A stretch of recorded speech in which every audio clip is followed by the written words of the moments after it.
Well, guys, welcome back. We're here in Washington, D.C., in our nation's capital at the Museum of the Bible.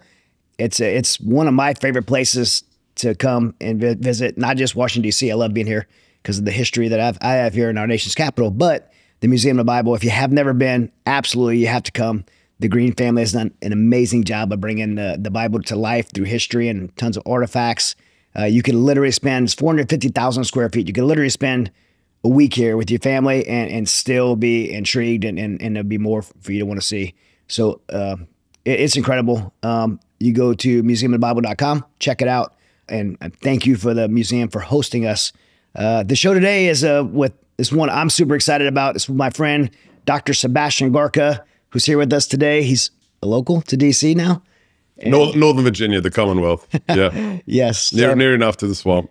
So I've been on your show several times. Yes. And we've gotten to know each other over the years, and I very much highly respect you, look up to you, and so many things that you do. And I want to, share with my audience your perspectives on America First policy, your time in the White House, and in the future of our country, because it's up in the air for so many people. We're so concerned about the future of America, and I believe you have a lot of answers to bring some. I'll try. Maybe hopefully bring some peace and comfort. But before we do, I tried to summarize your bio as much as I could, but I still want to read some major parts of your bio because I really want the audience to understand who you are and why. Don't bore the audience. I won't bore them too much. Right. But, so Dr. Sebastian Gorka is the host of America First on the Salem Radio Network and the Gorka Reality Check on Newsmax TV. Dr. Gorka served our nation as a deputy assistant for strategy to President Donald Trump. He's an internationally recognized authority on issues of national security, irregular warfare, terrorism. He is the chairman of and CEO of the Threat Knowledge Group and non-resident scholar with the Institute of World Politics in Washington, D.C. Dr. Gorka was the adjunct professor for U.S. SOCOM's Joint Special Operations University. He served as lead instructor for Special Operations Combatant Terrorism course, as well as the senior executive counterterrorism course. He has also been an adjunct professor in national security for U.S. foreign policy at Georgetown University and has taught at the National Defense University and Marine Corps University. He has also taught at U.S. Army's JFK Special Warfare Center in Fort Bragg. You've advised the Office of the Secretary of Defense regarding the draft guidance for U.S. strategic communications and was consulted by U.S. SOCOM during the drafting of the new Joint Operations Concept for Irregular Warfare. You're the recipient of the Department of Defense Joint Civilian Service Commendation awarded by the U.S. Special Operations Command, and you've published in excess of 140 monographs, books, book chapters, and articles. We have some books that we're going to talk about specifically, and at the end, we want to make sure we mention your new book. But thanks for being on the show. I sent you a one-sentence bio this morning when you asked for one, and then you kept asking me. I want a long form. I want a long form, dude. You kind of got to burn up the time with that. Yeah, I just want people to know, like, you have such a incredible background, and first of all, clearly with your accent, you didn't grow up in West Kansas. You can't tell from my Alabamian accent. Yeah. No, I was born in the UK to parents who fled communist Hungary. So my dad, when he was in college after the war, he created a secret Christian students organization to resist the communist takeover of Hungary. He was eventually betrayed by one of the worst double agents in the Cold War, a guy called Kim Philby, who was working at MI6 in the UK, who betrayed my father and all of his colleagues. They were arrested, he was tortured, and he was given a life sentence at the age of 20. 2 years down a prison coal mine, 2 years in solitary, and then ended up being liberated by the freedom fighters of the 1956 Hungarian Revolution. He escaped to the West with a 17-year-old daughter of a fellow prisoner, and they ended up as refugees in the UK, were married, and those were my parents. So I was born and raised to Hungarians in the UK. In college, I joined the British Territorial Army. I was in a military intelligence unit in the reserves. My MOS was interrogator, did that for a few years. Then the wall fell and Hungary was free. They elected their first conservative government. And because I spoke Hungarian, I'd served in a NATO military, I moved to Hungary to work in the first conservative government. And I worked there for 5 years. So how did you transition from Hungary to America? So, well, firstly, I met a beautiful American girl at a conference in Europe who would become my wife. And then I met at another conference a legend in the Marine Corps and the PM, the paramilitary community, a man called Nick Pratt, Colonel Nick Pratt, who sadly we've lost far too early. And long before Stanley McChrystal ever said it, Nick, who'd actually worked with the Mujahideen, training them in Afghanistan during the 80s, he said, after 9/11, we need a network to defeat a network. Al-Qaeda is this global network of all nationalities. America can't do this alone. We need to have a counterterrorism network.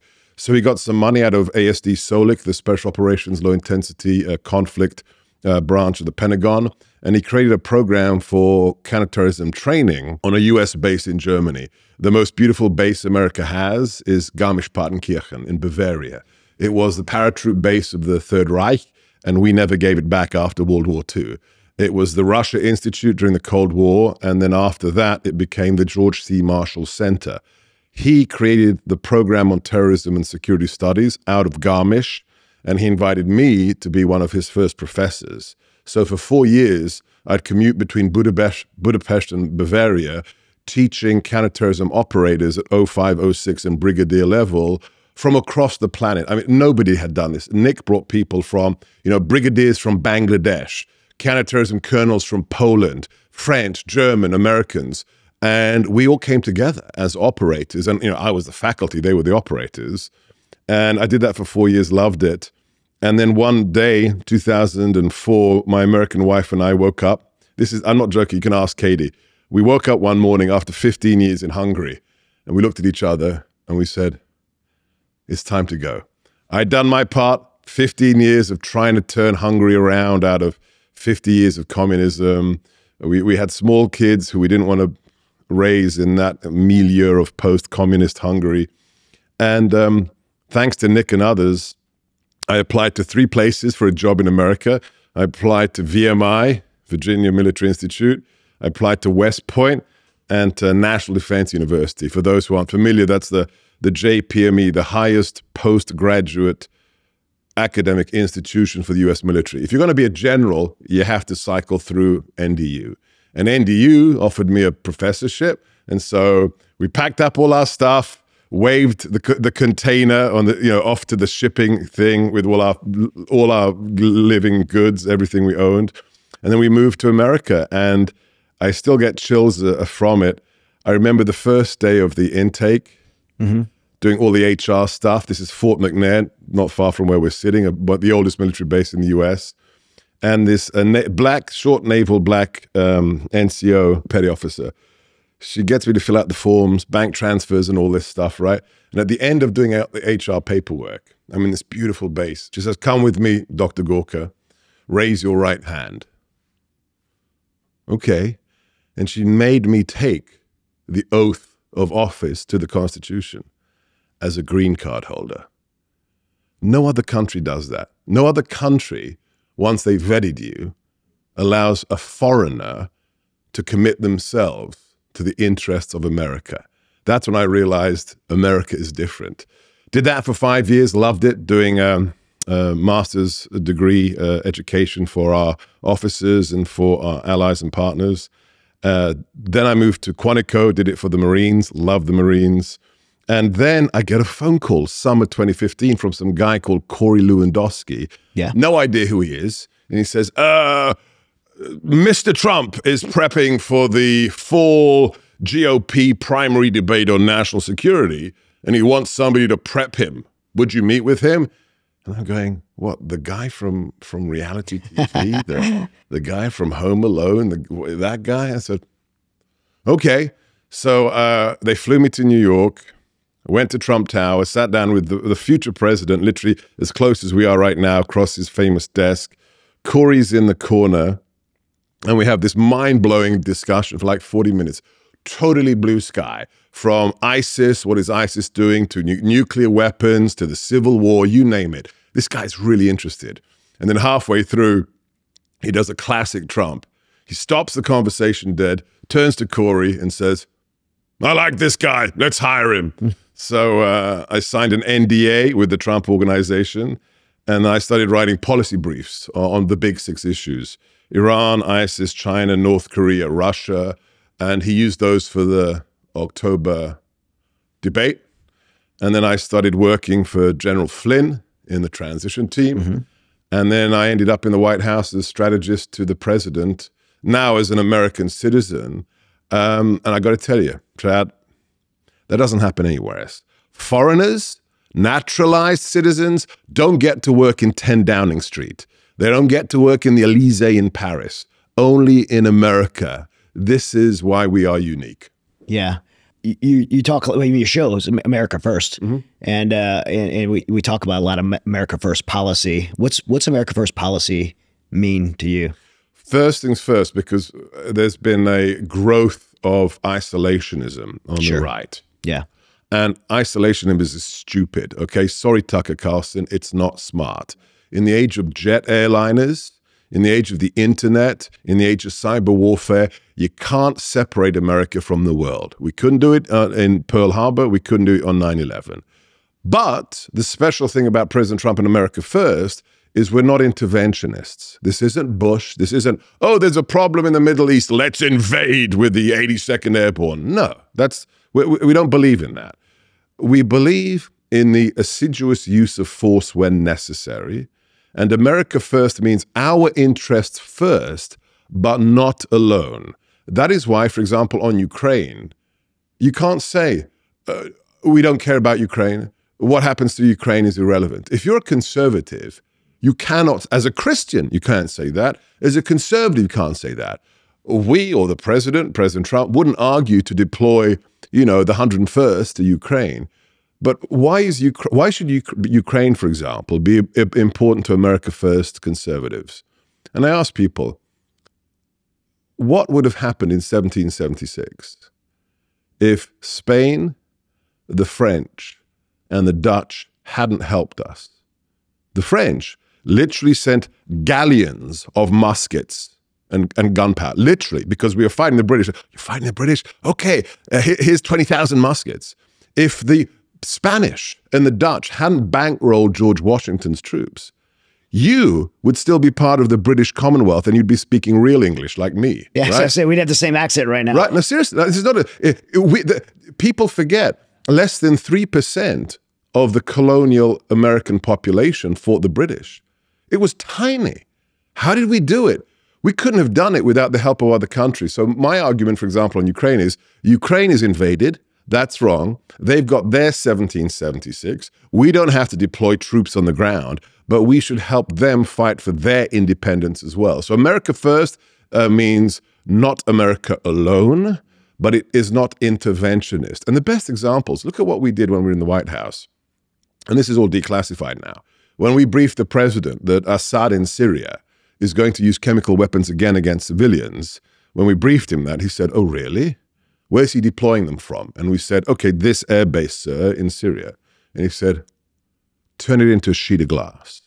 And if you remember that famous moment, it was occurring during the state visit of Xi Jinping of China, who in the middle of his chocolate cake at Mar-a-Lago, President Trump leans over and through the interpreter and says, hey, Xi, I just wanted to tell you, Assad was about to use chemical weapons, and I launched 52 cruise missiles onto that base and vaporized his chemical weapons. Just sending a message to Xi, to Putin, to Little Kim. We're not going to invade Syria, but you cross a line like chemical weapons against civilians, we're going to come down on you like the hammers of hell. Another example. We found out, everybody's an expert on the Wagner Group now, but, the Wagner Group has been around for a long time. They had 300 guys in the Middle East who were running around causing trouble and helping out Putin. When we briefed President Trump that there's 300 Russian special forces destabilizing the Middle East, again, he didn't say, okay, deploy people, tank regiments. No, he said, he ordered Mattis, Jim, kill them now. In 4 hours, our guys, JSOC and others, turn those Russian troops into red mist. Now, put that into perspective. No president, not even Reagan, no president since the October Revolution of 1917 has killed hundreds of Russian SF in one day. Only our boss, because he knew 4 hours of applied strategic force is how you deal with these kinds of threats. And you know what's interesting? Do you know what Putin's response was to 300 of his guys being creamed? Nothing. Nothing. He didn't even hold a press conference because he was afraid of us. People asked me in the White House, so what's the president's national security vision? You know what I did? I stole a motto from the Marines. You want to know what the president's international global political philosophy is? Very easy. America, no better friend, no worse enemy. Yeah. To our friends like Israel, we're going to be your friend. We're going to help you out if you need it. To our enemies like Iran, we're going to put you on your knees. You said something very important earlier. You talked about Nick Pratt. Yeah. Nick Pratt. Yeah. You talked about his realization of the human intelligence network, of networks fighting networks. Yeah. And that's so important because you could see different administrations have built that up. And then another administration comes in and tears it down, which takes decades to rebuild. And how President Trump would know these things, how a president would know where a chemical weapon is going to be launched from is a human network on the ground, because all the technology, Star Wars and satellites, you can't see inside of rooms, behind doors, in the hidden places. And his human intelligence networks are so important. And for building that. And another thing you said is about Putin and the fear he had for us really came out in the debate. Because you talk about Ukraine and President Trump said, I will end this thing as president-elect. You go back 24 hours. And that's not a joke. I believe that's not hyperbole. Yeah. Behind closed, you know what he's like. Behind closed doors, he's going to tell Vladimir Zelensky, dude, I know you've got problems. You've lost 2 big parts of your country, but the fighting has to stop, okay? You need to negotiate. I know it's going to be hard, but you need to negotiate. Same thing with Putin. He's going to say, dude, you're going to negotiate with Zelensky, or you think we've given Ukraine help? You ain't seen nothing yet. So he's going to scare Putin to the table, and he's going to tell Zelensky the fighting has to stop. And within 24 hours, it'll be done. Yeah, it'll be done. I mean, you've seen Putin actually responded to the debate. He said, President Trump has said in debate that he wants to bring peace. I haven't heard his policies, but we're willing to hear them. You haven't heard peace talks since February of 2024. He needs an out now. I mean, he's bleeding. I mean, the idea that the second-ranked military in the world is still fighting the 22nd ranked military, that's a problem for the Kremlin. Yeah. And President Trump can give him an out. He can. Yeah. And stop the killing. I think it's also important for American people to go back and look how it started. He put 100,000 troops on the border, and when he flexed, the weak leadership in the White House removed our troops there, even though it was only 160. There's the Article 5 violation threat. But go back. The only reason he invaded is because of Afghanistan.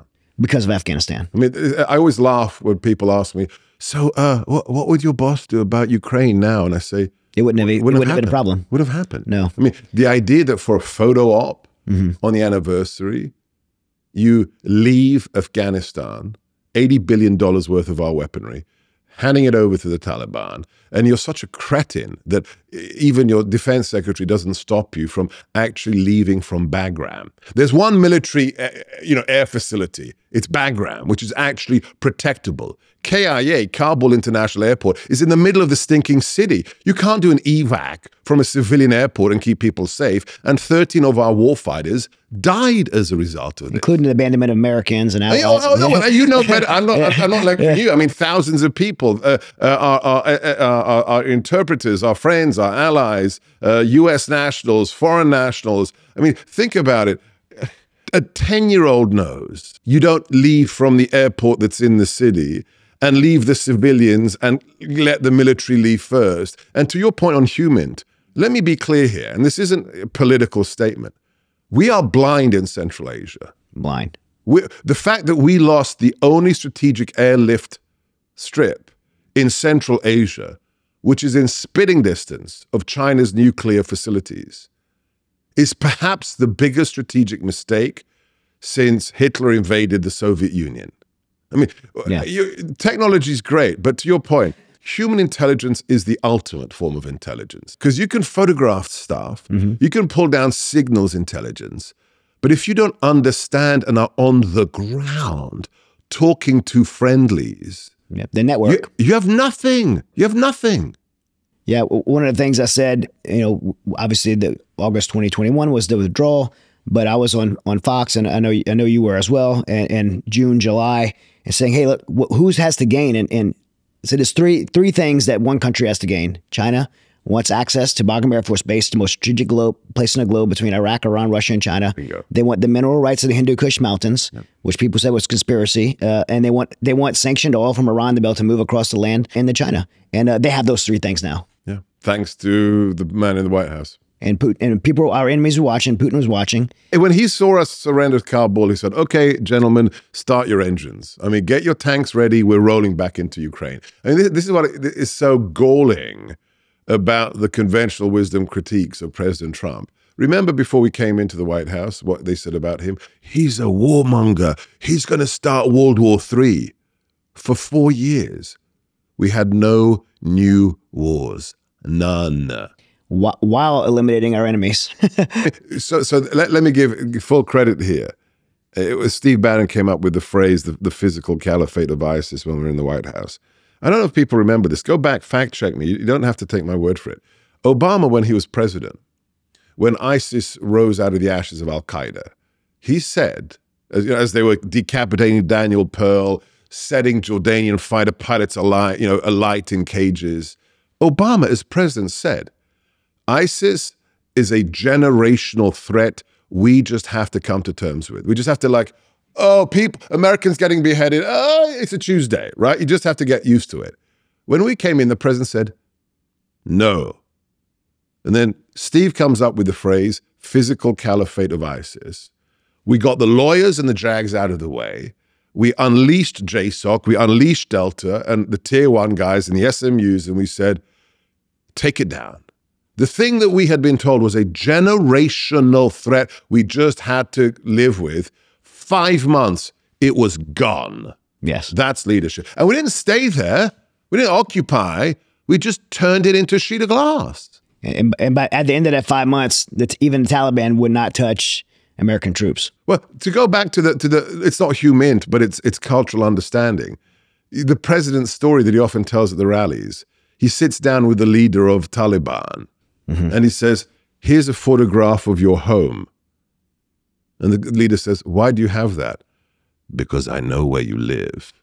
Now, that's like a mean tweet. Ooh, it's scary. He's saying he's going to kill that guy and blow up his home. Well, guess what? The Taliban didn't kill one American serviceman for the 18 months before we left office. That's right. Because we said, we know where you live. Saved billions of dollars. With a photograph! With a photograph! Yeah. Yeah, it's strength. And not only is America safer, but the world is a safer place when you have a strong president in the White House. And I mean, look at the world right now. Just think about China rising, Iran's second attack on Israel, the greatest loss of Jewish life since the end of the Shoah, the end of the Holocaust. Why do you think that happened? Biden. How is the Biden administration complicit in the October attacks on Israel? Because, look, can I be blunt? Yes, please. The Democrat Party hate the Jews. I mean, well, you see that they had their best candidate for a vice president pick would have been Josh Shapiro is picked, right? Is picked. Yes. Then the mayor of Philadelphia leaks the video congratulating him. And then the pro-Hamas wing of the Democrats say, what? A Jew is going to be the vice president nominee? And then Kamala has to throw the Jew under the bus 24 hours later and pick the guy. And I've played this video on my show. Pick the guy, Tim Walz, who not only is a stolen valor guy, but who praised an imam on camera for being a great leader and a great teacher who consistently is pro-Hitler, who said, Hitler was a great guy. Can we just stop for a second? This is not your daddy's Democrat Party. No. This isn't JFK's party. This isn't Scoop Jackson's party. This is a party that is in bed with and playing footsie with the anti-Semites. I mean, Ilhan Omar, who just won her primary, remember, she's the member of Congress who said, 9/11, some people did something. Quote, that's what she said, right? So when we have last week, the White House leaks the discussion between Biden and Netanyahu, in which Biden is cussing out the prime minister, the duly elected prime minister of Israel, they're in a war for the survival of their nation. And you're deliberately leaking phone call transcripts where you're cussing him out just to curry favor with the pro-jihadi, pro-Hamas wing of your party in Minneapolis and Minnesota. This is when you realize it's not politics anymore. No. I've said this for years now on my radio show. Delete the word Republican, delete the word Democrat, delete conservative, delete liberal, okay? They mean nothing. There's only one dividing line. And I'm not trying to be, political. I truly believe as an immigrant who chose this nation, there's one dividing line, one thing that separates Americans. Do you love America or do you hate it and see it as a problem? Yeah. Do you think it's the greatest nation that could, welcome an immigrant like Elon Musk and he becomes the richest man in the world who's doing, shots to Mars, right? Or do you think, oh, we're racist and we're built on slavery and we're always going to be a nation of oppressors? I mean, that's the 1619 Project. That's the Democrat Party. America's the problem. That's the dividing line. Do you hate us as a nation or do you love us? And I know one thing about President Trump. He loves America. He loves America. Yeah, he loves America. I know he talks some about it, but I think a lot of Americans, those who love Trump and those who hate Trump, would like to know what's it like just working for him every day. I've had some limited exposure. I've met with him at the White House, I think 4 times. And oh wow, everyone has said that works with him says he's just a workhorse. That he does. Yeah. This is a guy that, by the way, could be in Mar-a-Lago for the rest of his life. Retired. He doesn't need to do golf in Scotland on his own golf course. Yeah. I mean, people always used to ask me in the White House. So when he's tweeting at 4 a.m., that's you, Seb, right? I said, dude, I need to sleep. I need at least 4 hours sleep. He would have 2.5 hours sleep. He's the guy He's 25 years older than me, okay? Mm-hmm. If I had a quarter of his energy, I'd be a happy guy. You can't keep up. Watch the rallies. Yeah. So I was at Mar-a-Lago recently for the celebration of Truth Social going public. And we arrived at 7 p.m. Nice cocktail party, and we were waiting for the president to speak at 9. He finally told us he arrived late. He got up at 6, flew to Atlanta, did a meeting, then flew somewhere else to do a rally, then came back to Mar-a-Lago the same day to talk to us at 10 p.m. at night and gave an unscripted speech for 40 minutes. Like, I couldn't do that. I'd be like toast. I'd be like fried. No, I'm sorry. I mean, I'd be on a plane at 6 a.m. and I'm giving a speech at 11. Are you nuts? So I don't know what it is, the genes or whatever. What was it like? It's funny, wherever I go, I do a lot of public speaking, wherever I go in America, whatever topic they give me, sooner or later in the Q&A, somebody says, so what's he really like? What's it like work? And I tell them, I disappoint them. I say, look, if you've been alive for the last 20, 30, 40 years, and you've turned on a television or read a newspaper, you know who this man is. Mm-hmm. Because unlike everybody else in this stinking city, what you see is what you get. Most people here have the beautiful teeth, the beautiful hair, they smile at you, and behind closed doors, they're scum, right? Mm-hmm. That's DC. This guy, whether he's in front of a stadium of 60,000 people roaring USA, USA, or whether it's just you and him in the Oval, it's exactly the same person. He's so authentic. There's nothing fake there. That's why people say, oh, mean tweets. We voted for him because he speaks the truth, not because he's a politician. And look, let me tell you one story. You'll like this one. To get an understanding of who he is. For about 10 years, I was guest faculty on the JFK Special Warfare School at Bragg. Now, this is the little center, as you know, that does the Q course, the qualification course for any officer who's transitioning to a Green Beret. And I used to get one of the last lectures before they don the beret, and I used to do strategy, AQ, ISIS, and stuff like that. Then we win the election, and I go from being a professor at Quantico to being, deputy to the president in the White House. And the next rotation of officers is about to come through the JFK school. And I tell the cadre, hey, why don't you bring them to the White House and I'll do my lecture here? Because you got to do your visits at DIA, CIA. Just come here and I won't go to Bragg. You can say, okay, great. Once they confirmed they'd come to the White House, I called the front office. I called the Oval, and I said, this is the first group of soon-to-be Green Berets who have gone through the Q course after the election. Could we possibly have the commander-in-chief meet with them? Within 2 hours, they called back and said, yep, the boss will see them. Now, here's the story.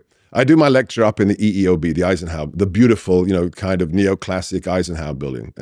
Did my lecture with the guys. Then I took them over to the West Wing, to the Roosevelt room, and we sat them down. It's like 18, one gal, one MI guy, and 18 guys. And the president arrives, he's 15 minutes late, so we've got like maybe 10 minutes with him. And the first thing he does, and I'll edit it for family consumption, is he walks in and he looks around and says, all right, who's the toughest mother in here? Who could take any one of the others, right? Immediately connecting at their level, right? Yeah. Machismo, warrior class. So breaks the ice with that. And then he sits down and he goes around, so where are you from? Tell me about your family. And then we're already, 20 minutes late, blown through the thing. His staff are going nuts because he's got to talk to president or prime minister something. And he looks at them and he looks at me and he says, I'm not supposed to do this, but come with me. And he leads them from the Roosevelt room over to the Oval. He gets them all to stand behind the Resolute desk, says, hey, get the photographer. And the photographer comes and he looks around and says, this doesn't work. All of you over there, come here one by one. And he does private portraits at the Resolute desk with each of these officers. This isn't for the press. There's no press there. They're not going to be able to show anybody except their team and their family, right? Yeah. He did this for them, right? We're already 40 minutes late. This is his love of America and the guys who keep us safe. And here's the kicker. After we finish, everybody's had their photograph taken. We walk out of the West Wing onto West Executive Boulevard, the closed street between the Eisenhower building and the West Wing. And Michael, the cadre who's running the group, the instructor, as they're like standing outside, everybody's beaming. I just met the commander-in-chief. He comes over to me and he whispers in my ear. And he says, Seb, thank you for that, because you don't understand what you just did. For the last 8 years under Obama, we weren't even allowed in the building. That's why elections matter.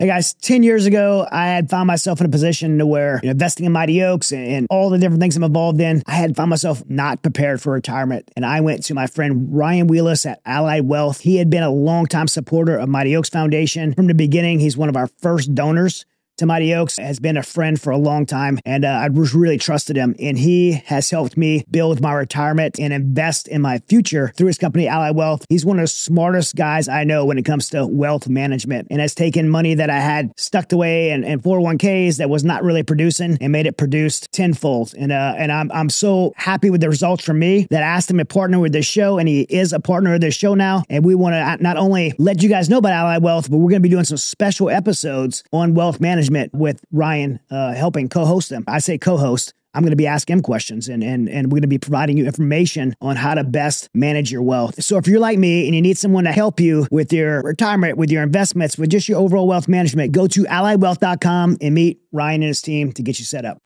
Guys, I'm a lifelong athlete. I've tried all kind of things, from every different diet, from all different supplements, tons of different things to make my body as healthy and as functional as possible. I don't like taking just random supplements off the shelf. It just is either short-lived or just not good for my overall health. So I look for natural things that are actually bioavailable to my body. I heard about BioPro years ago from jiu-jitsu athletes, from UFC fighters, and they're all friends of mine who I trust that were telling me, you have to try a BioPro. And I did. I experienced a tremendous result, mostly in my sleep, to where I was sleeping 4 or 5 hours a night, to where I immediately went to sleeping 9 hours a night. BioPro has helped my recovery, my mental focus. There's a daytime formula. There's a nighttime formula. You could take one or both. I am a believer. I love it, or I would not be promoting it. If you're interested, go to bioproteintech.com and get yours today.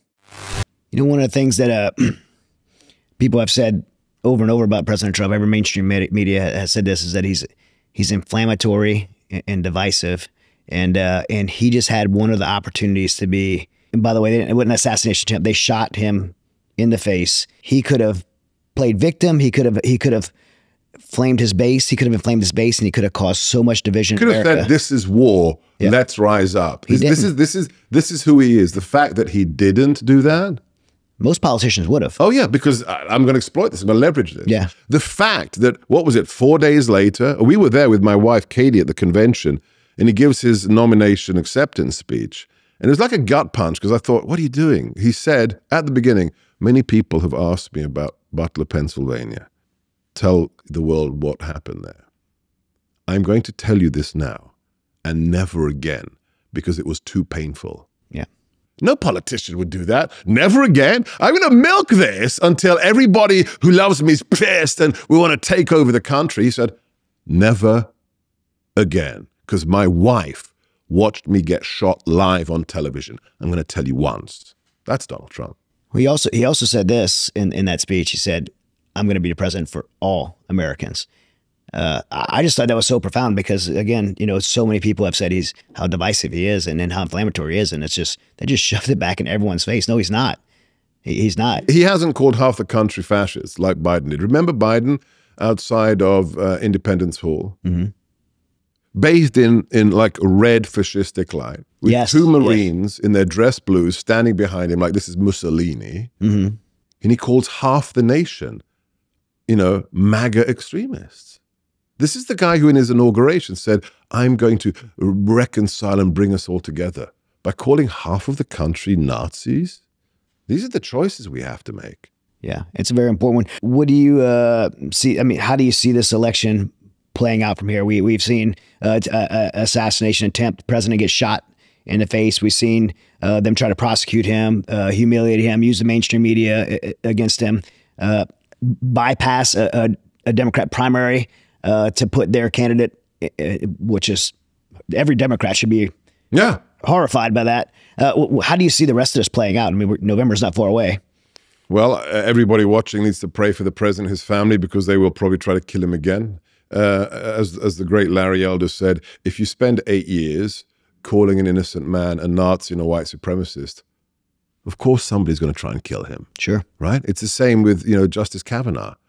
This Democrat travels across the country to kill him, his wife, and his children. Steve Scalise, shot by a Bernie Sanders supporter at a baseball diamond not far from where we're sitting. If you call the other side Nazis for 8 years, I mean, look, you're a hero, you're a patriot. I hope, likewise, if I'd lived in Germany in the 1930s and somebody told me, look, the death camps are coming, 60 million people are going to be killed in the war, 6 million Jews are going to die, I hope I'd take a shot at Hitler, right? Right. Yeah. Right. If you believe this garbage about Trump, there'll be others like Matthew Crooks who say, oh, I'm going to save America from the anti-Semite whose daughter is Jewish. I mean, this is the bizarro world we live in. The guy they're calling a Nazi was the only president in 23 years to keep our promise to Israel, to move the embassy, to recognize Jerusalem. These people are insane. Yeah. So what's going to happen in the next 80 days? Look, as a Green Beret told me, we have to fight like we're the third monkey trying to get on Noah's Ark. Yeah. Because, and I'm not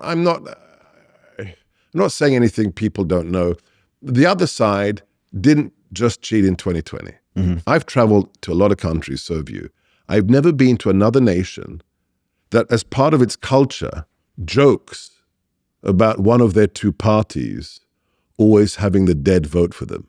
Yeah. Since the 1960s, since Joe Kennedy bought the election for JFK, Democrats make jokes about the dead voting in Chicago, the dead voting in Philly. How is that? Yeah, I was in Afghanistan there in the when Karzai was elected, and I had my Afghan staff, and you know they're from different tribes, and what they would do is they go vote and they dip their finger in ink. And purple, purple ink. So they couldn't vote again, right? And so super high tech. Yeah, but it's a little bit more secure than we have. Yeah, think about it. India, 1 billion people, has voter ID. Mexico, which is basically a narco-insurgent state, has voter ID, but we can't have voter ID. Yeah. Can we do the purple finger thing? Can we just do that? So Aziz walks in, and this guy Bashir from another tribe, they were going to be voting for different people. I said, Aziz, you vote today? He said, no, not yet. I said, oh, Bashir already voted twice. And and they did not think that was funny. It was very serious to them, right? Because the integrity of having an election, right. the privilege of them having an election now was so sacred and so special. It's not funny. It's not funny. And so when we joke about dead people voting, and it should be so serious to us, because without the American people having a voice, and by the way, in 2020, I think most people realize now that we've lost that. But if this happens again at a level to where you see Kamala and Walz walk into the White House, I don't think the American people will ever believe again that we have a voice. Yeah. So look, what's going to happen? So wherever I go, especially if I'm going somewhere that's super conservative, like a gun show, sooner or later somebody comes up to me, recognizes me, and says, "So are we going to win?" And I get pissed instantly, and I throw it back at them, and I say, "What are you doing about it?" Mm-hmm. I'm just a guy. President Trump's just a guy. He's only got 24 hours in a day. What are you doing about it? I've had somebody DM me on Twitter asking the same question. And I'm saying, what are you doing about it? Oh, well, I vote. Me and my wife vote. Excuse me? You think saving the republic can be achieved by you spending 15 minutes at a polling station every 2 years? That's how serious the republic is to you? My wife, who hates politics because she's sane, right? 4 years ago, ran for local office. And I said, what are you doing? You hate politics. Are you crazy? She said, the local library had a drag queen for a story hour for little children. That's not happening on my dime. She ran for office. She failed. I thought, okay, out of her system. No. She recruited 2 other God-fearing women. All 3 of them won the next year. Then she became from the woman who hands out the sample ballots outside the polling station. Katie Gorka is now the chief election officer for our district of Virginia. Not only that, the woman who hates politics was just elected in a landslide to be chair of the GOP for the biggest county in Virginia. Now, if my wife can work 18 hours, I don't see my wife anymore. We meet in bed at like 9 p.m., right? Because she's trying to save Virginia. If my wife, who hates politics but wants to save America, can do that, don't ask me if we're going to win. Get off your ass and do something about it. My wife, for the last election, with her little group of people, hand-wrote 18,000 postcards to Catholics in Virginia to say, hey, do you care about abortion? Do you care about America? Are you voting? Hand-wrote 18,000 postcards. So I don't want to hear people say, are we going to win? I want to hear what you're doing about it to save it. Yeah. One of my biggest on this topic, you pull my string on this topic because it's one of my biggest pet peeves with this is the church. Eric Metaxas, who we both know, he wrote the book Letter to American Church, and really just taking the perspective of Bonhoeffer in the 1930s and challenging the German church to stand in the pulpits and speak truth to their communities and answer questions to their communities and challenge their communities to stand up. And in America, we would claim that we're a majority Christian nation, but if we're a majority Christian nation and we're in the position we're in, then it's our fault as a church. And I really feel that falls on congregant members in their communities, a lot of men in the church for being passive and lacking leadership, but a lot of the pastors, because pastors have caved to this idea of church separation of church and state. Correct. And not want to be political, so to speak, on the pulpit, to where they won't even talk about the sexual indoctrination and mutilation of children in their communities from the pulpit. And they should be, Jack Hibbs, Pastor Alan Jackson, registering to vote outside the church, standing in the pulpit and saying, hey, if your biblical worldview aligns with the Bible, you need to be voting for a pro-life candidate. You need to be voting against the sexual indoctrinated children. And here's the candidate, by the way, right. And I can say it from the pulpit. It's like, I'm a big gun guy like you, right? Yeah. Every Friday I talk about the Second Amendment on my radio show. And it's like, people who are hunters or into guns, and they tell me when they come on the show, big YouTubers and stuff, and they say, I'll come on the show, but I don't do politics.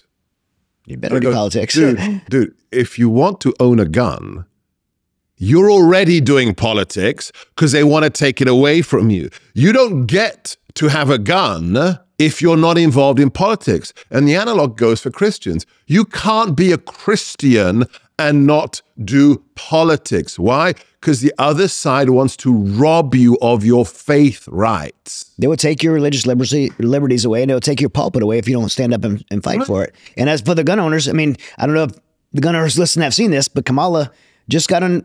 It's out there. You can look at it. Yeah. She said she will take away guns by executive order because she can't trust Congress anymore to pass legislation. She will do it by executive order. Yeah, bingo. Yeah, I mean, bingo. And you know, we got to be honest here. COVID was the wake up call when pastors shut down their churches.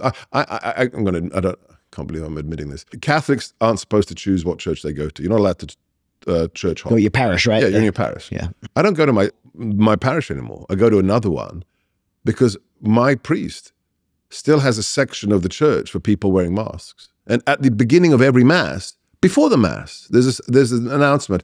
If you are uncomfortable coming up for the Eucharist, Father will see you outside afterwards. And like, you know, it's 2024, right?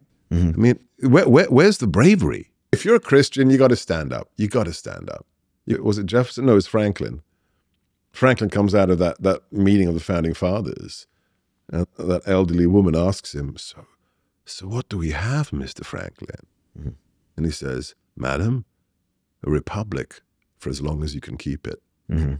November 5th is the as long as you can keep it test. If they only do half of what they have openly said, the Democrats have openly said they want to lower the voting age to 16, pack the Supreme Court, redistrict America, and naturalize. You can hear members of Congress right now, Jerry Nadler and others, saying we must have a path to citizenship for all illegals. Stephen Miller, who was the architect of our immigration policy, on my radio show, I asked him, Stephen, how many illegals do we have? Because we've had the same number. We've had 12 million for the last 30 years from this Yale study. And I'm saying, hang on, it can't stay the same for 30 years. Not when they're flooding across in tens of thousands. So I asked Stephen, how many is it? He said, Seb, I've done the math, 40 million. If 40 million illegals are naturalized, I'm sorry, kiss America goodbye. Everything. Yeah. The future of your children, your grandchildren. They pack the court, they lower the voting age and naturalize 20 million. Let's halve it, 20 million. It's gone. There will be one political party in America, and it will be the Democrats. What's that mean for the world? Oh my gosh, I don't want to go there. It's like I'm not going to go there. It's like I had Mark Levin on the show recently, and when I have big names on the show, I always ask them a nice, friendly question at the end, and I always used to ask them, "So, Mark, are you short or long on America? Are you an optimist or a pessimist?" Big mistake. Classic Mark reaction. What do you mean, am I an optimist? Did they ask Patton whether he was an optimist in defeating Hitler? We have to win. I don't ask that question anymore. I'm not going to go there. Yeah. We cannot go there. America is the shining city on a hill. And it must remain. And it must remain that. And who's it up to? Look in the mirror. That's who it's up to. Yeah. Yeah. Well said. I just recently interviewed a lady named Sarah Adams. I don't know if you know who she is. She's a CIA human targeter, career human targeter for the CIA. Brilliant lady. Currently, she's still with the Department of Defense on the R&D side of national security. And so I really got to break down the money that's going to the Taliban. 50 to 87 million a week. Half of that is cash. Of the cash going, it makes 8 stops to the Prime Minister, Deputy Prime Minister. All of these people, by the way, are sanctioned by the U.S. Cash, taxpayer cash, sanctioned by the U.S. 4 of them on the FBI's top 10 most wanted list, including the Biden family. It is probably going back to the Biden family, including the Bin Laden family. Bin Laden family. And so, this is illegal to give our taxpayer dollars or any money to a sanctioned person. It's material support. It's illegal. It's illegal. It's illegal. And so I don't know how much you're tracking this, but the Al Qaeda network. I know you teach on Al Qaeda. The Al Qaeda network in Afghanistan has went from 4 training camps to 50 troop training camps, and there's an existential threat to not only the United States but to the world, and we're funding it. So unlike Tim Walz, I actually went to Afghanistan. Yes. I was a civilian, but I went in 2006. And when you get in a cab in Chicken Street in Kabul, and the cab driver speaks pretty good English, and he's telling me which day of the week the pallets of cash that Karzai gets from us leave for Dubai and his mansion, when the cab driver has the HUMINT, we have problems, right? What do they think of us then? We're literally giving pallets of cash to a corrupt president. This is the last 20 years we've been doing this. Yeah. And to your point of the recrudescence, the revitalization of all these jihadi groups, just do very simple math, okay? Every unit now for about the last 12 years, every service has red teams, right? We created these red team officers who sit next to the theater commander, and they're supposed to think like the enemy. So if you're in PACOM, you're thinking like China, okay? If you're in CENTCOM, you're thinking like ISIS, Hamas, or whatever. Your job is to think like the bad guy. Think like the bad guy for a millisecond, just for a millisecond. If you're a bad guy, Hamas, ISIS, Al-Qaeda, North Korea, Putin's FSB, pick one, and you know the official government policy of America is to open the borders for years, what are you going to do? We know officially at least 20 million illegals have come in. If only 1% of 20 million are enemy operatives, that's divisional-sized assets. Yes. Every Friday, I have a friend of mine, show, Jim Carafano, 25 years in the U.S. Army. He was like a serious dude. He was a nuclear artillery officer. Very stable guy, okay? Not a bomb thrower, not hyperbolic. When Jim, who actually wrote the book that I used to teach out of, the Homeland Security textbook I used for my PME courses, when Jim says on national radio to 3.5 million people live, it's not a question of if, it's a question of when. And it won't be one 9/11, it will be multiple 9/11s, and each one will make the original look like a small incident. Mm-hmm. When Dr. Colonel Jim Carafano says that, we got to wake up. We got to wake up. This isn't just an economics issue. It's not just a politics issue. It's not just human trafficking. It's national security at the highest level. At the highest level, yeah. I mean, you see videos, and I've spoken to Border Patrol agents and some of my friends that are federal agents down there, and they said that military-age fighting males coming across in the hundreds per day, yeah, with no women and no children. When they detain them, they're standing at parade rest. Because they're programmed military guys. With no IDs. No IDs. I'm a 14-year-old from Venezuela, honest. Yeah. Right? And they're getting shipped off in the middle of the night all across the country. We give them a phone. We give them a plane ticket. So, with what the money going to Afghanistan, the border, allowing a Chinese spy balloon to fly over our military base, with all this stuff, a rational person would ask, is this incompetence or is it complicity? Yeah, great question. So we've been discussing. I filmed a whole TV series on conspiracy theories, and I like to destroy conspiracy theories. Yeah. Right? Like, yes, we did go to the moon. Yeah. The Earth is not flat, and we had fun, and you'll check it out, and hopefully your listeners and viewers will get to check it out. But where can we see that, by the way? Well, I have to finish. We've got 12 episodes in the can, and if you follow me on social media, Seb Gorka on X, Instagram, Sebastian Gorka, you will know when we drop it. Okay.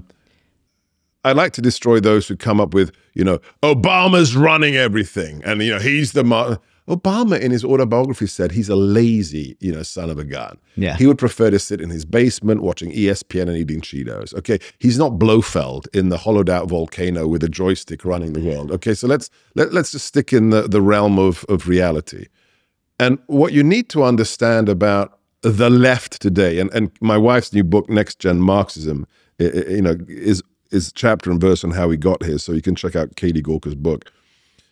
It's what we have in reality is a strange concatenation, a strange cocktail of two things. Number one, they're evil. I'm sorry. I mean, I don't use this word lightly. My father was physically tortured, imprisoned. For me, evil is a real word. It's not something from fairy tales. But the Democrat Party today is evil. I'll give you, exhibit number one, Alejandro Mayorkas. Alejandro Mayorkas isn't some university professor who just was made Secretary of Homeland Security. He was one of the highest level officials in the Obama DHS. So when he came in and opened the spigot and said to CBP, you will not patrol the border, you will be like the greeters at Walmart, you'll just allow the illegals in. When he did that, he knew exactly what he was doing. He knew, as left-wing organizations like Human Rights Watch and the United Nations Human Rights Council has stated, upwards of 60% of the girls and the women will be raped and sexually abused. Alejandro Mayorkas knows that women are being raped as we speak in their thousands, being trafficked into America. So I'm sorry, that is evil. That is the devil working through Alejandro Mayorkas. At the same time, and this is where it gets really weird and ironic, these people are as thick as a wooden plank. I mean, they are just clinical imbeciles. They're not clever people. Look at Jake. Jake Sullivan is allegedly the national security advisor. Jake Sullivan couldn't organize a piss up in a brewery, okay? That pencil-necked nerd, he couldn't. Could you imagine him negotiating with the Taliban? This guy's a nobody. Yeah, no respect. He could make me a coffee maybe if I worked in the White House, okay? Yeah. You look at Lloyd Austin. Lloyd Austin is just a whore, a prostitute for the Beltway bandits and the defense. The guy who says what he goes to a parade in the Philippines. Did you see when he went to the parade in the Philippines? Double masked, double visored in public. Yeah. And you're thinking, that guy's in charge of the biggest military in the world? Or Mark Milley says in Congress, chief officer of the most powerful military in the world, I don't know what critical race theory is, but I'm glad West Point is teaching it because white rage is real and I'm white and I want to know what it is. These are just whores. They're prostitutes for an ideology. There's no brain among them, right? There's no Newt Gingrich. There's no Kissinger. There's no big thinker. So they're evil and they're also incompetent cretins. Now, that doesn't make them less dangerous. Right. If you're evil and determined and stupid, you can still be very, very dangerous. Sure. Okay? So the good news is they're not very smart, but the bad news is, my, oh my, are they organized. Can I tell you a story about how organized they are? Yes. Yeah. So my wife, who's one of the greatest women to walk the earth, the first time she ran for this little community board after the Drag Queen Story Hour, the first time she ran, this local DNC activist, this local politician, Democrat, sent an email out to 5,000 people calling my wife a fascist. Now, my wife is a former Episcopalian, WASP family background, hated, she's changed, hated conflict, right? Ran from conflict. Everything's got to be just nice and no conflict. When she found out this guy was being primaried by another radical and the Democrats were having a primary debate at the local library, Katie says to me, hey, do you want to sneak into the primary, pretend we're Democrats? Because I want to see the face of this guy who called me a fascist. I said, what? Yeah, let's do it. Now, I'd never done this before, right? I never snuck into a Democrat event. Do you want to know how organized they are? How much? When I say a cult, this is a cult. Now, Jimmy Bierman, who is the person who, calumnied and smeared my wife, he's running for county supervisor, okay? Just so you understand, in Virginia, county supervisor has no authority with regards to public health. None. Right. You can do the roads, the sewers, right? Traffic lights, nothing to do with health. We're an hour and a half into this Democrat primary. And Jimmy stands up and says, and if I'm elected county supervisor, I will make sure that for the first time in the history of this county in Virginia, we will have a Planned Parenthood. Do you know what happened? Everybody, like seals, went, Planned Parenthood, abortion. Because abortion, yes, killing babies. He has no authority in health, but he said the magic word. That's how organized they are. For conservatives, for patriots, politics is like it's something I do every couple of years. For them, because they have no God, it is their God. It is their lifestyle. This is our biggest deficit. They're organized. We need to get organized. Yeah, and the Republican Party certainly isn't, nor unified. And I mean, it's all ties back to Marxist ideology and how they create movements. But yeah, I talk about abortion right now. I'm an abolitionist. So from point of creation, conception, there is no exemptions for me outside of, which is probably like less than a fraction of a percent when it comes to the life or death of the mother, that'd probably But even that's not an exception. The thing is very clear. You try and save both of their lives. Exactly. You don't kill a living being to save another. You do medical intervention to save both of them. Even if someone had that, though, it's like, as their argument, it's like, okay. Okay, I'll give you the 0.3%. Yeah. Okay. Like, can we have the rest? No. Can we not have 800,000 killed because you didn't use a contraceptive? I mean, let's be clear. Abortion today is treated as a contraceptive. Oh, I forgot, therefore kill the baby. But then you have guys like Tim Walz, who's for same day. Oh, well, or the former governor of Virginia, who was a pediatrician. Not forget, Governor Ralph Northam was a pediatrician. And he says on radio, oh yeah, if the baby is accidentally born alive after an abortion, put it on a table and then decide whether you kill it. I mean, these people, it's the devil. Yeah. So with that, I mean, we're both Christians. I mean, how much of this is spiritual? All of it. Yeah. All of it. That's where I stand with it. I mean, all of it. And another story where it kind of clarified things for me. So I was campaigning for General Baldock in New Hampshire. Say who again? I'm sorry. General Baldock, a Republican MAGA candidate in New Hampshire for Congress. And I'm at a town hall and we're doing the Q&A. And of course, you know, the transgender thing comes up. And this woman stands up and says, I'm a nurse and I work in a hospital where we're doing this stuff, right? Mutilation of children in the name of whatever, and abortions and stuff like that. What do I do? And I'm sure you've been there where you're not in control of your mouth. Suddenly the big guy just plugs in the USB stick and the stuff comes out, right? Yeah. And I said the following, madam, I know you have to pay the rent. I know you have to buy a new pair of shoes for your kids for the new school year. But here's the only question that matters. When you die and you're standing in front of your creator, who answers for your actions? Is it the administrator of the hospital that's doing the transgender surgery? Or is it the surgeon who's telling you to scrub in on an abortion? Or is it you? If it's you, I think you know what you have to do. Yeah. I know it's tough to say these things, or maybe to hear them. I think it's tough for people to hear them. But at the end of the day, who's going to answer for your actions? Only you. And I believe innately people know the answer. Of course they know. Yeah. Unless you're a sociopath, everybody knows. The right answer, right? Everybody knows the right answer. Yeah. I mean, I think Jordan Peterson has so eloquently discussed this, where you have this voice in your head when you're doing something wrong, right? Yeah. When you're eating, another chocolate bar, candy bar, right? I shouldn't be having that. when you steal that comic book off the rack at age 10, right? There's a voice in your head. Who do you think that is? Yeah. It's not Jiminy Cricket, right? It's God. The reason, science cannot explain your conscience, not your consciousness, your conscience.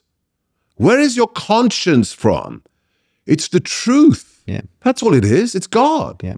A moral code that's sown inside of us that we feel innately doesn't come from. And that's why evolution is such a load of garbage. Right. I mean, excuse me, sorry. Yeah. Give me the scientific, the chemical explanation for conscience. Yeah.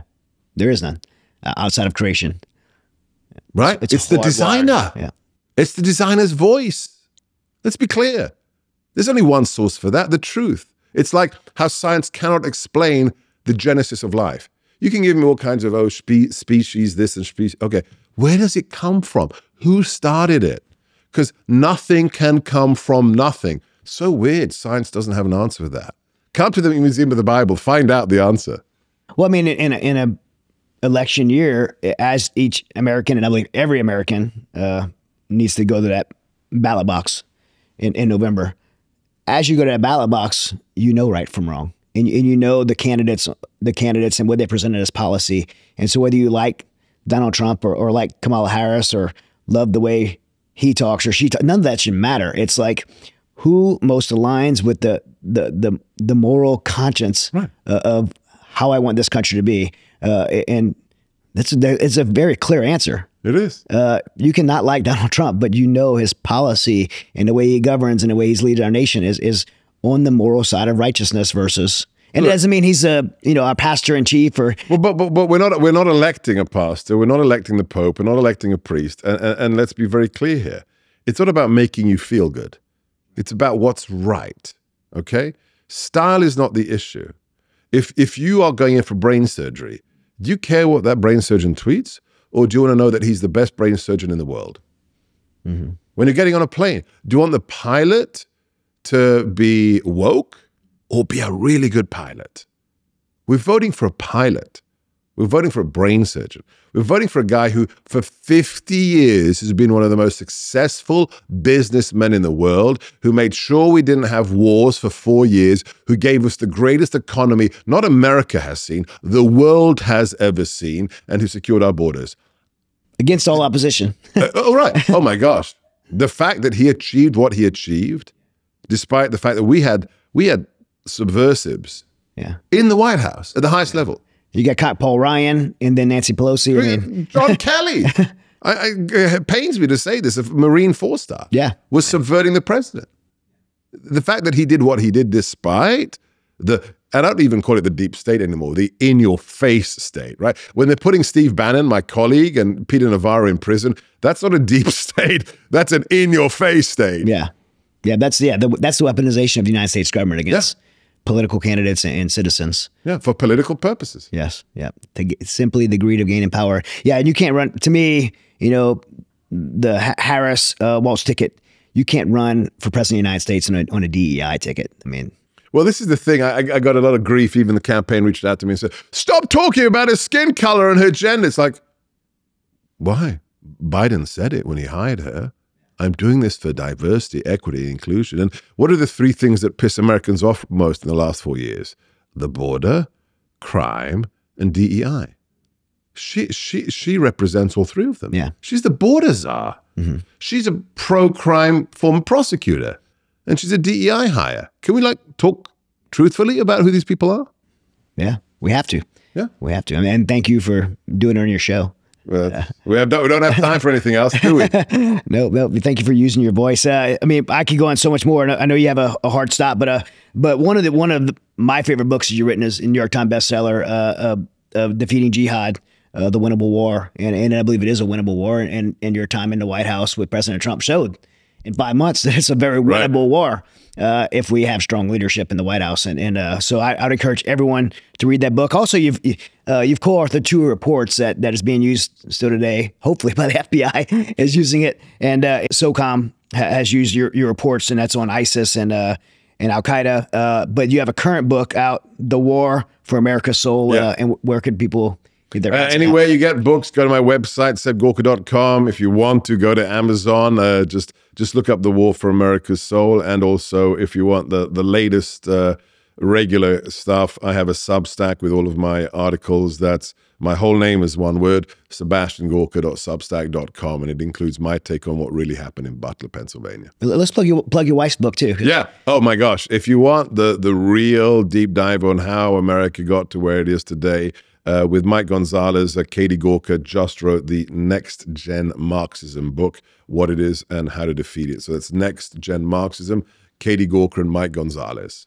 Outstanding. Well, we have some amazing sponsors on the show, as you know, Smith & Wesson, Vortex Optics, Gators Eyewear, BioPro, BioAccelerator. It's just some amazing companies, Ally Wealth Management. All these companies make this show possible, get it to you back home listening, and they want to thank you for coming on the show. So Smith & Wesson, I don't have a gun here. We're in the museum and the library, and you have to go through your FFL, but Smith & Wesson wants to present you with a firearm, so you and I can work together, pick the right firearm you want. We'll get your FFL and get it to you That's exciting. The legal way, and we could even pick optic for it for Vortex. But since I don't have a gun to put optic on for you, we have this amazing scope for your AR. Wow, the Razor is a serious piece of glass. Yeah, so this for those who aren't familiar with the Razor by Vortex, this is actually currently being used by Tier 1 special operations guys, and this goes from You could actually use it like almost like an ACOG or EOTech. Just put in your rifle and see right through it. But then there's a little knob magnification put on it. Yeah, and you could just it's an extender knob we'll put on it for you, and you just kick it over 10 power, crank it, your reticles come up. It's absolutely amazing. Right, I'm excited. The glass in this. I just have to decide what gun. Do I put it on my Scar Heavy? Do I put it on my Daniel Defense? I don't know. I'm gonna have to rotate it. Yeah, maybe make some quick release clips for it. Yeah. But there you go. This is a courtesy of Vortex Optics. Thank you, guys. And Gators Eyewear, amazing company, been around for 35 years, truly American made. All these companies, by the way, I've used their products, Smith & Wesson, growing up hunting, and Vortex, and Gators, like way before I had a relationship with them. And so I think it was really all felt like God. You asked how I did it earlier. It's like really like God ordained relationships, but amazing people. And I've wore these glasses in the military, skydiving, shooting, all kinds of stuff. In Ukraine, before I connected with them, we're buying them and putting them on everybody because the ballistic lenses on Gators are so good. And if they get, sometimes you have good ballistic lenses on a plastic frame. And so if you take a blast, they might protect your eyes, but now the glasses fall off your face. Right. If you don't have glass eyewear. They have aluminum frames. And, oh, wow. So they'll stay on. Well, I've heard great things. My buddy Cash Patel raves about them. So I'm excited to finally get a pair thanks to you guys. Yeah, the blast shields are for your shooting. So when you get your Smith & Wesson and your Vortex, your eyes will be safe. We'll get some different lenses for you. I want to come on your show regularly because I like the swag. That's what everyone says. We get such good good gifts that weekly, right, like guys? Christmas weekly. Morning. Let's do it. Yeah. It's kind of been the going thing. But and I have a 10mm Smith M&P, and I love the 10 mil. That thing shoots like a flipping laser beam. It does, 10 mil M&P. I was surprised. When I got it. I love the tested M&P, it for but him. the 10 mil is crazy. I was thinking it was going to be like not to belt to the belt to get back on target. No, it sucks it up. The polymer frame sucks it up. And then we also got you that other. Then we get you the other 9mm M&P. We're talking about it. I have to get back to your buddy at Smith & Wesson. We'll make that happen. Yeah, No, I bought the 10 mil myself, and I love it. Okay, I love it. We'll get you taken care of. But Sebastian, it's been a real pleasure. So anything I can do, help you with guests and stuff, just shout. Absolutely, guys. It's up to us to save America. Yeah, it is. It is. God bless, man. Thanks for being on. Thank you.